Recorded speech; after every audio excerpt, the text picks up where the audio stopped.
this meeting to order. Please rise for the pledge.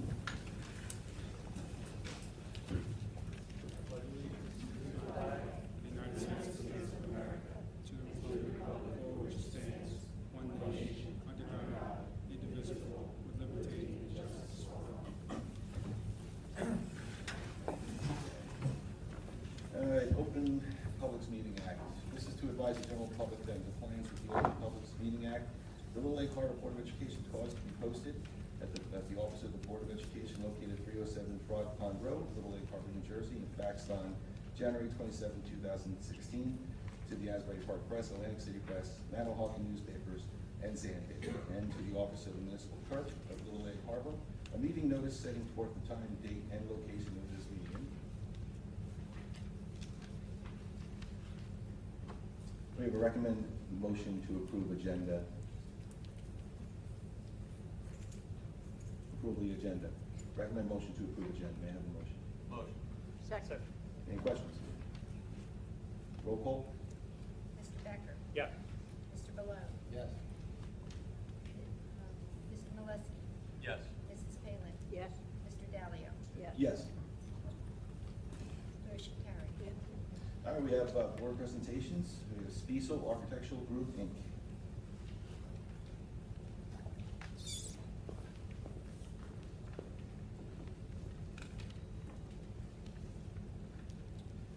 Good evening. My name is Steve Siegel. I'm the Associate Principal at Spiesel Architectural Group. Patrick Gallagher is Project Manager. We're going to just give you an update on where we are with the review of this building and the exterior veneer. In front of you should all have a copy of the report I just handed out. In that report, we identified a number of different options that we've looked at. We actually looked at quite a few options, but we pared it down with the administration to the options that might be the best solution for your needs. There's also in there, you'll find some of the costs associated with it. A little plan that's at the back that talks about there's a budget and some phasing to try to keep it under budget, potential base bid and alternate bid options we could do around phasing. With that, there's some images at the back that you'll see that show each of the options and what they might look like. That's not necessarily meant to show a design at this point in color. It's ideas for materials. So with that, I'll let Patrick go through the report in each material and what the report's showing. And then if there's any questions, we could take those questions. Each option? Sure. So starting with option 1 on page 3, in fact, of all the options, each one includes the removal of the existing CMU block on the original structure. So for option 1, we're looking into different materials, different brick veneer materials, I should say. We're working with a manufacturer to try to find out availability and price points for different colors, textures of brick that may be available. With this option as well, when we take the CMU veneer down, well, the plan will also include putting additional insulation behind the wall. It will include putting a new weather barrier behind the wall, as well as replace the existing flashing that has failed over the years. Going back to the Bessiker report that we were provided by the school district, it looks like a lot of the flashing has actually deteriorated over the years. So moving on to option 2, we looked into fiber cement siding. I actually have some samples with me on the table. I can pass those out. Oh, thank you. So the idea again would still be remove the existing CMU veneer, replace insulation, which will boost up the R value, the insulating value of the walls. New weather barrier, flashing, and there's some images of the fiber cement siding. Option 3, we looked at blending the amounts of brick veneer replacement and fiber cement replacement, because when you look at the last page and you look at the cost breakdown, the brick option, the cost was getting a little above your current budget. So we were trying to look for ways to bring that number back. You know, trying to keep masonry down low helps out with the maintenance costs, especially when you're mowing the lawns, snow plowing. You're not going to ding up the wall as well as if it was a masonry veneer. So the fourth option, we also looked at exterior insulation finishing system. You've heard it called EFIS before. It's the outboard styrofoam product that's got a stucco finish. You can paint it any color that you want. EIFS typically comes in about 95% of the cost of fiber cement siding. However, EIFS is not an extraordinarily durable product. So if it's an option that the district wants to proceed with, recommend looking into adding some cost for maintenance over the term of its term. So we broke the budget down on the last page of the report based upon phase. The following page shows the different areas where we did the phasing. Phase areas 1 and 2 seems to have the most amount of deterioration of the CMU veneer. Phase 3, and then obviously phases 4 and 5. Those are the interior courtyards that really only students and faculty see. So if you had to prioritize, this was the list that was given to us, and we broke the pricing down based upon that. So depending on how you want to spend the money, if you want to do one phase, just all the brick veneer, we can pursue that. And then if you want to blend the options where you want to maybe have EIFS on one wall because it's not highly visible, or it's not going to get subjected to high abuse, we can look into blending the different options. Can you explain a little bit more when you said the EIFS will eventually need maintenance? What does that entail and how much does that cost? Well, the EIFS product isn't as durable as the masonry.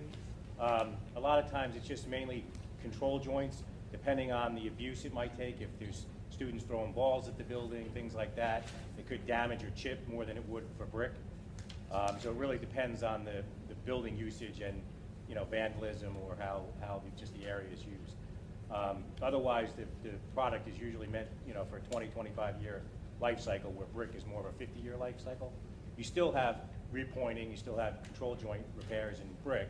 A joint is only going to last every 5 years. You're supposed to replace any joints, whether it's brick or EIFS. But there is the chance of more damage to an EIFS system because it's really just a little bit of stucco on top of insulation as opposed to a heavy brick. Steve, question. Yeah. Real quick. I see pictures of all the options except for 4. Yeah, well, number 4 is the EIFS option, and unfortunately, we just threw that back in. Okay. So we didn't have a chance to do a rendering of that one. That one initially we weren't going to present because of the concerns with EIFS, and then we were asked to put it back in. So we can do an option if that's the way you want to go. Once we get down the path, if you wanted to see what it looks like, we basically do a similar look. It looks similar to stucco. What's over at the gym over at Stafford? Right. Okay. Yeah. It looks like what it looks like is a stucco finish. Right. It's basically visually it looks like stucco. Yeah. The difference is if you took like a screwdriver or something and hit it, you would penetrate it and go through. That's down some. Gets hit with a wall or hard wall, so. Right. It's more likely to chip. Yeah. Now they do make more abuse resistant insulation board and thicker. It's gotten better over the years. It's much better today than it was 20 years ago. They also have drainage boards behind it, because a lot of times you'd get moisture in and it wouldn't have anywhere to go, and it would cause it to rot and start to fall apart. So they've addressed a lot of things over the year that make it more durable. But most of your big box stores have this on a higher level, or some of the fast food chains, you'll see it on the outside. It looks like that stucco. Which is nice, but there again, like I said, on the lower part, we do one side of the wall. It's going to be, it's going to, it gets hit with something, wall or something. It's a good chance of it. How strong is it? How weak the baseball is? You'd probably do some damage if you hit it with it. If you tapped it like this, probably not, but the kids... Well, you had a line drive baseball on it? Yeah, you'll get some cracks. Yes? Two of the options, I think it's 1 and 3, in listing the pros, you have additional insulation may help to contribute to the district's participation in SS4S program. What is that? What is that program, and is that in our benefit? Sure. SS4S is a program that's initiated by the state. It is their version of how to deal with green design, and a lot of people have heard of USGBC, LEED. Everyone wants to be green. The SS4S program was initiated by the state in not so much as looking at just the buildings, but looking at your school system as a whole. Everything from how do you dole out water in the corridors to how do you build your buildings? Do you recycle? We were Maintenance products. So we were approached on this project of looking at ways that we can do this project while contributing to that program. And since this was a deficiency in the current wall design anyway, and we have to bring the building up to code since we're working in that area, it's a benefit. You're going to get the benefit regardless. Because we just became part of the Jersey Sustainable Schools, and that sounds like it would feed right into that. That is the Because it program. would help with insulation, which in turn is going to save us energy in the long run. Exactly right. So one of those two options sound like it should be considered. I think all of them have. Yeah, yeah. I didn't see it listed other than in 1 and 3 as a pro. Yeah, it actually works, the way we did the options, because all the options has new insulation, you're going to get that benefit with regardless of which option you Oh, choose. okay. And again, the idea was that once you decide on an option, the reason for the phasing is we can bid a couple of these that we think are going to be within budget as base bid, and we can still bid all of them and see, maybe you get a contractor that's hungry this summer, didn't get some jobs, and he bids it more aggressively, and maybe you get more of those phases done in one summer than another. So, or mixing and matching any one of these, like Patrick was saying. So if you decided, hey, those courtyards that are shown in phase 4 and 5, maybe that's where we do the EFS, because it's not highly used. So there's not kids in there typically. I don't believe it's that often people go in there. So maybe those areas, you take the option phase 4 and 5, and maybe that's where you introduce the EFS. So there's kind of a lot of different options to try to get this as close to budget as possible and get as much done as possible this summer. Is that what I'm looking at with option 3? It's like a mix and match? Yeah, so there's 3, we split into 2. One of them runs the fiber cement just above the windows. The other one takes it down to the windowsill, so that means you're using more of it, which actually aesthetically looks nicer than just on the top, and it saves you a little bit of money too. So. There was a couple of these, like, this is option 2, which is the fiber cement siding that you see back there. And then the next 2 pages, we looked at, masonry down low, take it to the windowsill height, and then you would have the fiber cement up high. So So that protects the bottom of it. Yeah. And then the next page, we took it, just to take a look at another option, just to say, we took the fiber cement to the top of the windows. It was just a datum line that exists on the wall. We just to see what it looked like. Right. Okay. But the thought was that the EFS probably wouldn't be the choice that the district would go with in those back areas anyway, because again, there are kids back there, there's fields back there, and so. But I can do some renderings if you did decide to go that way to see what it would look like. Any questions? So from a schedule standpoint, the only thing to keep in mind is the sooner we get direction on which way we want to go out to bid, the sooner we can get it out. We did outline a schedule. We're trying to get this out to bid in May for June award. It's already a little late in the season.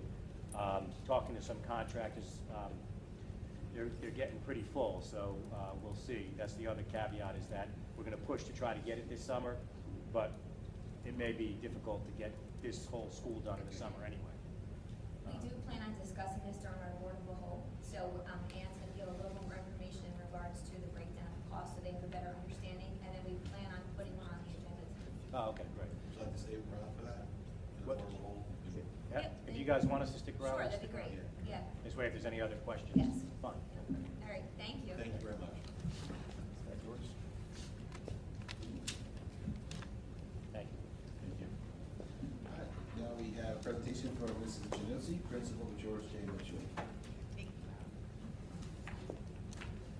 Hi, good evening, everyone. I have an opportunity tonight to showcase some wonderful teaching opportunities that we've had at the Mitchell School.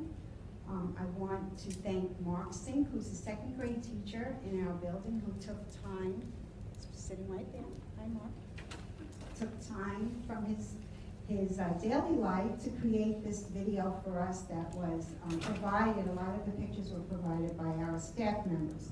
So sit back and enjoy, and thank you for this opportunity.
during Christmas, we sang carols to them.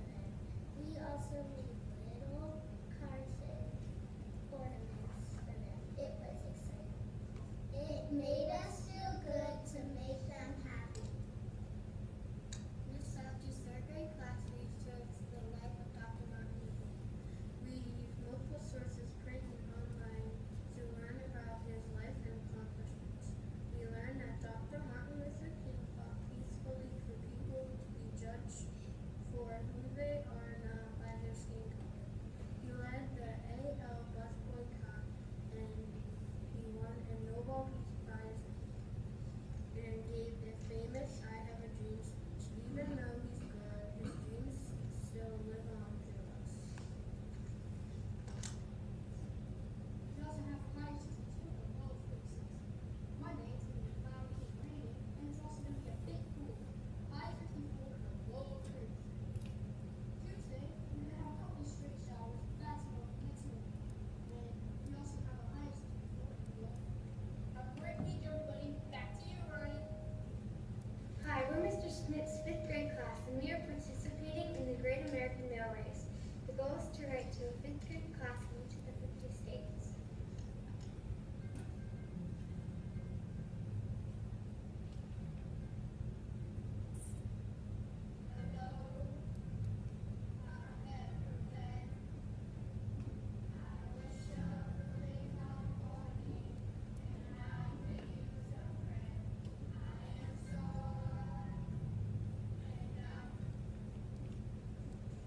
Hi, my name's Sarah. I'm in Miss Andrews' homeroom, and a highlight of 6th grade is the Holocaust. We learned all about it in 6th grade, and Miss Andrews gave us a Holocaust project. And for my project, I did a Holocaust Remembrance Day. I felt like we really needed one. So with my advantage of being a representative of student government, I was able to go over to town council and sit up on the board with the mayor and all his secretaries.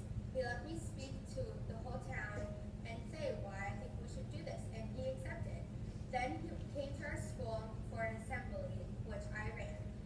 Then he approved of it, and we were also happy that we finally had a Holocaust Remembrance Day for the whole Little Lake Library.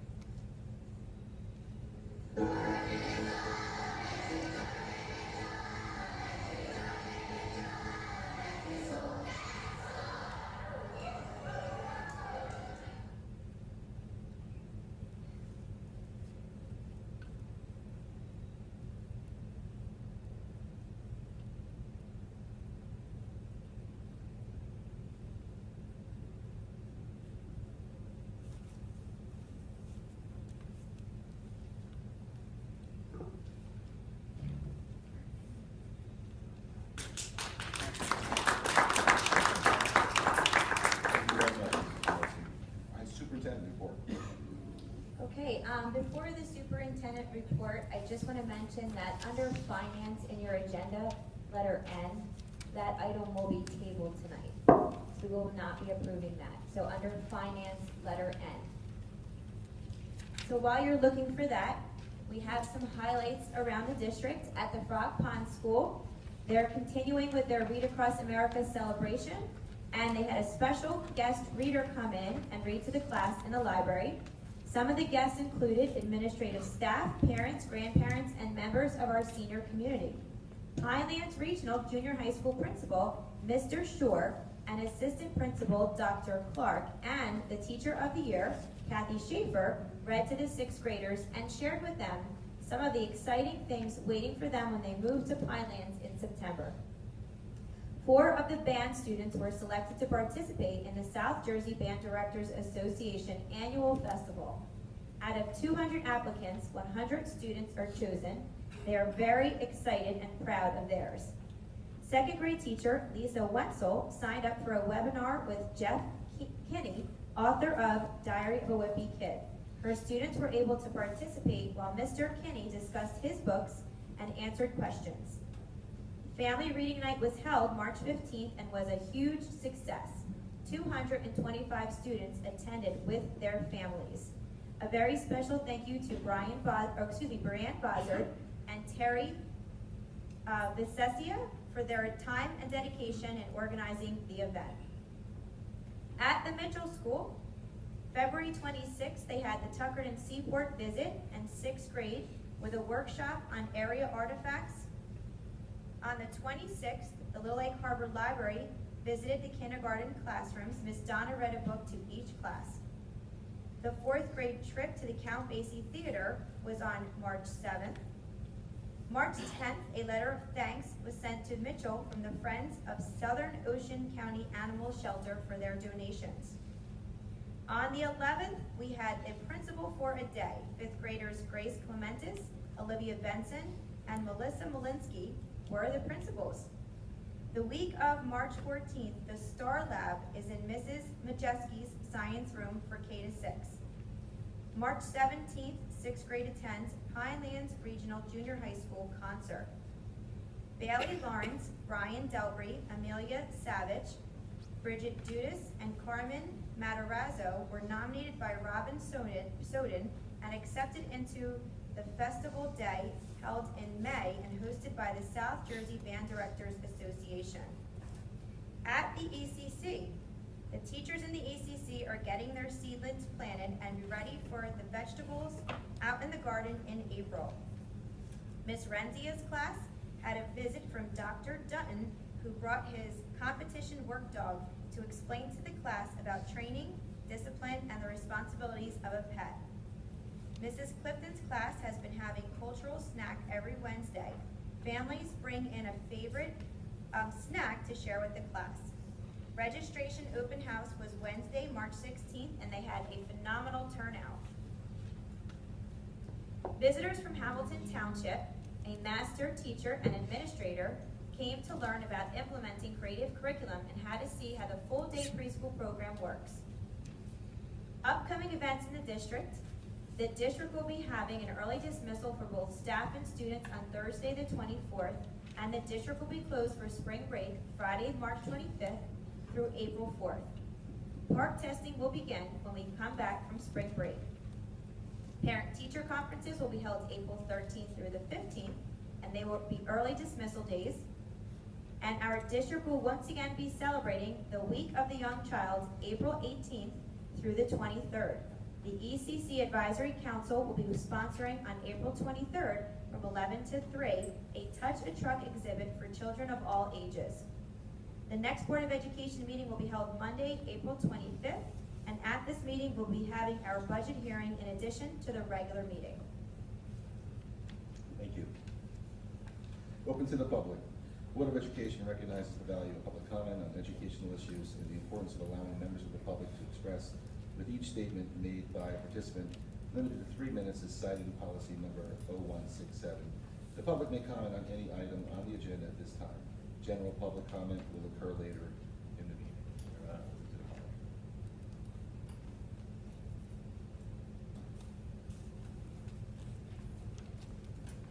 Jack Shepherd, 28 Hamble. Can I ask a question of the gentleman? Sure. Yep. That's fine. You said failed flashing. In looking at it, did you see any water infiltration because of the failed flashing? The images were from a report that was provided by the group, and it did look like there was water infiltration. So you won't know until you open up whether... When they opened up the wall, Okay. So there's no evidence of mold or anything like that? I did not see that. Okay, thank you. Okay, seeing no one. Board work session. Okay, the first thing on our list to discuss is our architectural project. On the last page of the document that is in your packet, Anne provided a more detailed scope and sequence of options regarding the money that we have budgeted. Now remember, the money budgeted is what we have in the ROD grant plus the money that we financed over the next 5 years. Maybe Anne, do you want to explain how you broke this down? I took the amount of money that we have, which is 1.25 million, and at the bottom, at the top is what you have in your report of all the phases and their cost. At the bottom, I took the amount of money to reach to that 1.25 what we were able to accomplish with that. Like if we choose the brick veneer, we're only going to be able to afford phase 1 and phase 2. If you go to the fiber cement siding, we'll be able to afford phase 1, 2, 3, and 4. I just did it so we did not go over the 1.25 since that's what we have.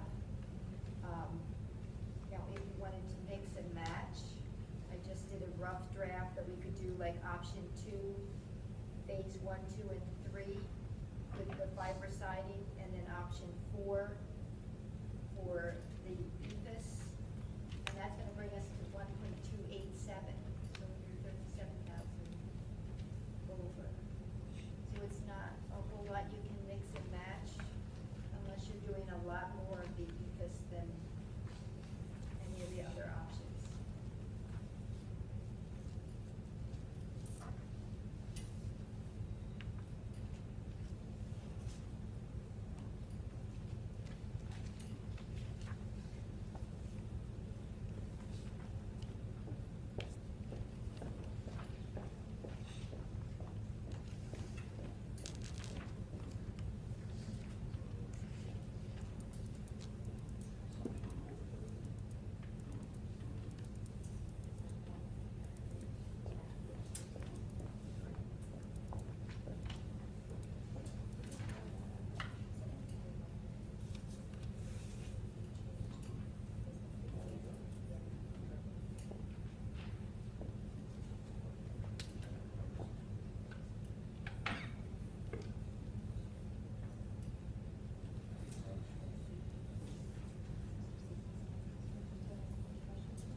Stephen, would you mind Steve, coming up to the depending podium? on when we put this out, and I do know because of past practice with Stafford, time is tight. Okay, if we were to wait past the summer and maybe go to the fall or maybe next year, would the cost drop at all? Probably not drop. Okay. If we bid it now and you secure contracts, even if they